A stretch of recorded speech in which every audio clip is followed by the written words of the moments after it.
Good afternoon বন্ধুরা, তোমাদের জন্য একটা ছোট ভিডিও নিয়ে এলাম। আপডেট। আজকে কোনো ভিডিও যাবে না। তোমরা টেনশন করবে, তোমরা বারবার বলো ভিডিও না দিলে। মৌসুমি ছোট একটা আপডেট দিও। সেই ছোট আপডেট নিয়ে আজকে তোমাদের কাছে এসেছি। আমি প্রচণ্ড দুর্বল। কাল সকাল থেকে ভ্লগ না করলেও কাল বিকাল থেকে ভ্লগ স্টার্ট করেছি। হয়তো 12-13 মিনিটের একটা ভিডিও হয়েও যেত, কিন্তু বসে ঠান্ডা মাথায় এডিট করবো সে ক্ষমতাটুকু আমার নেই। কাল সকাল থেকে ভিডিও করিনি। তা বলে তোমাদের এটা ভাবার কোনো কারণ নেই যে তোমাদের মৌসুমি খুব অসুস্থ, সেটা নয়। ওই যে হাই ডোজের ওষুধটা পড়েছে না, প্রচণ্ড দুর্বল করে দিয়েছে। প্রচণ্ড দুর্বল, মাথা তুলতে পারছি না, গা পাকাচ্ছে, বমি পাচ্ছে, মাথা তুলতে পারছি না, প্রচণ্ড উইক। শুয়ে থাকলে ততটা কষ্ট হচ্ছে না, কিন্তু যদি বসে থাকি তাহলে বেশ কষ্ট হচ্ছে। মানে আমি বোঝাতে পারবো না তোমাদেরকে কতটা কষ্ট হচ্ছে। অনেক কষ্টে শুধু তোমাদের দাদা যেহেতু দুর্বল হয়ে গেছি, ছোট একদম চারাপোনা মাছ এনে চলে গেছিলো। আজকে রবিবার, তোমরা বলবে আজকে দাদা অফিসে কেন।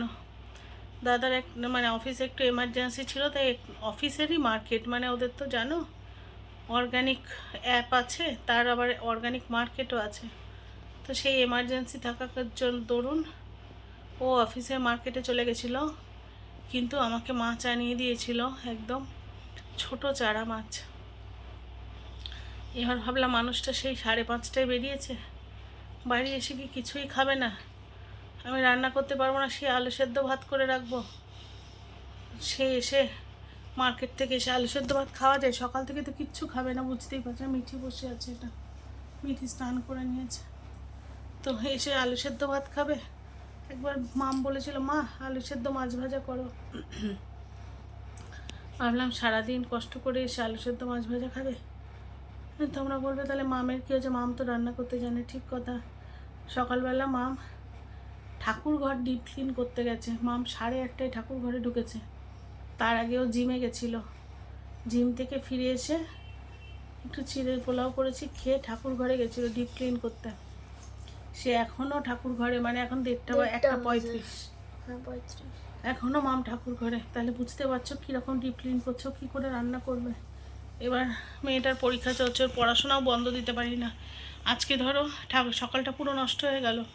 এবার আজকের পর এবার আমি তো এমন ওষুধ খাচ্ছি যে আমার এত দুর্বল যে মাথা ঘুরছে। কালকেও সুস্থ থাকবো এমন না যে, তাহলে মেয়েটার প্রতিদিন পড়া কামাই দেবো। আজকে যখন ও ঠাকুর ঘরে ডিপ ক্লিন করতে গেছে ওটা করুক, কালকে আবার তাহলে পড়াশোনাটা করতে পারবে।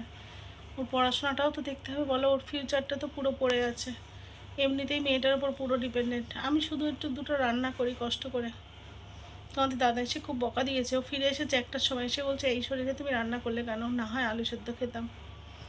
তারপর বলছে আমি মাছ খাই না, কিন্তু বাপির ফেভারিট বলে করেছে। ফেভারিট বলে না, মাছের ঝোলটা হলে এক ঝোল ভাতে সবার হয়ে যায়, এক্সেপ্ট মি বললে হবে না। মা মাছটা খুব প্রয়োজন, জ্যান্ত মাছ। তাও চারা পোনা, যেটা হদ্দ কাটা থাকে। তো আমি বেছে দেবো, তুই শুধু মাছটা খাবি। তো এবার মা ঠাকুর ঘরে এখনও, আর তোমাদের দাদা স্নানে গেছে। এসে তোমাদের দাদা ঘর মুছলো, তারপরে স্নানে গেছে। ভাবলাম যে চলো তোমাদের ছোট করে একটা আপডেট দিই। এবার তোমরা বলবে মৌসুমি তাহলে ওই ওষুধ খাচ্ছ কেন যেটা এত কষ্ট দিচ্ছে? দেখো আমার রোগগুলোও তো বড়। একটা হচ্ছে টিউমার গলানো, সেই টিউমারটা খারাপ না ভালো জানি না, সেটা তো বেশি দূর টেস্ট করিনি, সিটি স্ক্যান অবধি হয়েছিল।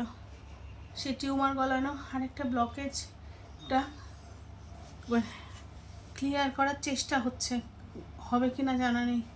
তো এত বড় বড় দুটো রোগ যদি হয়, ওষুধের পাওয়ারও তো বড় হবে, এটা খুব স্বাভাবিক। তার মধ্যে অ্যালোপ্যাথি ওষুধও খেতে হচ্ছে, যেগুলো আমার কিডনি সংক্রান্ত। তাহলে এত ওষুধ শরীর কি করে পারমিট করে বলো? তার মধ্যেও চেষ্টা করছি একটুখানি সন্ধ্যাবেলা অন্তত 10-15 মিনিট হাঁটার, যাতে আমার দমটা বাড়ে। দমটা বাড়লে কী হবে, আমি মায়ের সাথে আমিও যাই হাঁটতে, তোমরা দেখেছো। হ্যাঁ, আর মাম সঙ্গে গিয়ে হাঁটনে না, কিন্তু গিয়ে চুপ করে বসে থাকে যেন আমি মাথা ঘুরে পড়ে না যাই। অল্প হাঁটলেও হাঁটছি, কারণ দমটা না বাড়লে, শরীরের জোরটা না বাড়লে ওষুধটা নিতে পারবো না। ওষুধটা খুব স্ট্রং। আর এমনি 3-4 রকম ওষুধ দিয়েছে, মানে ঠিক গুণে বলতে পারবো না। সকালে বিকালে রাত্রে তো দিয়েছেই। কোনো ওষুধটা যেমন রাত্রের একটা ওষুধ আছে একবার 10 ফোঁটা করে, একটা ওষুধ আছে সকালে আর বিকালে, আর একটা ওষুধ আছে সকালে আর রাত্রে। এই হচ্ছে ওষুধ।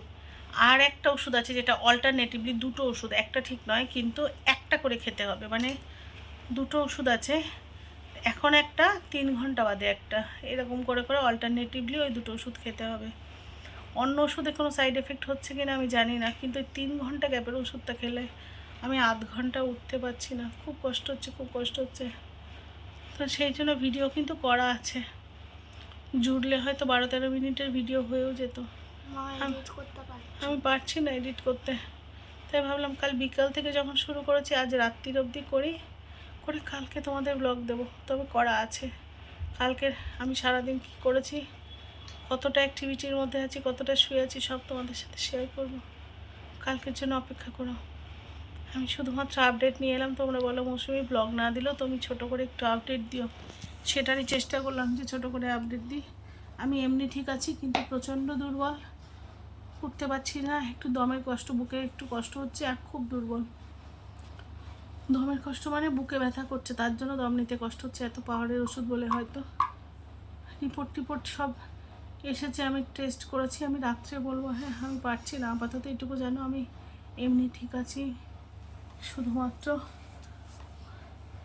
দমের কষ্ট হচ্ছে আর খুব উইক হয়ে পড়েছি, তাই তোমাদের রেগুলার ব্লগ দিতে পারলাম। কালকে নিশ্চয়ই ব্লগ আসবে। আর কথা বলতে পারছি না, খুব কষ্ট হচ্ছে। চলো আজকের ভিডিওটা এখানেই শেষ করি। সবাই যে যেখানে আছো ভালো থেকো, সুস্থ থেকো। দেখা হচ্ছে কালকে রেগুলার ব্লগে। ততক্ষণের জন্য সবাইকে টাটা।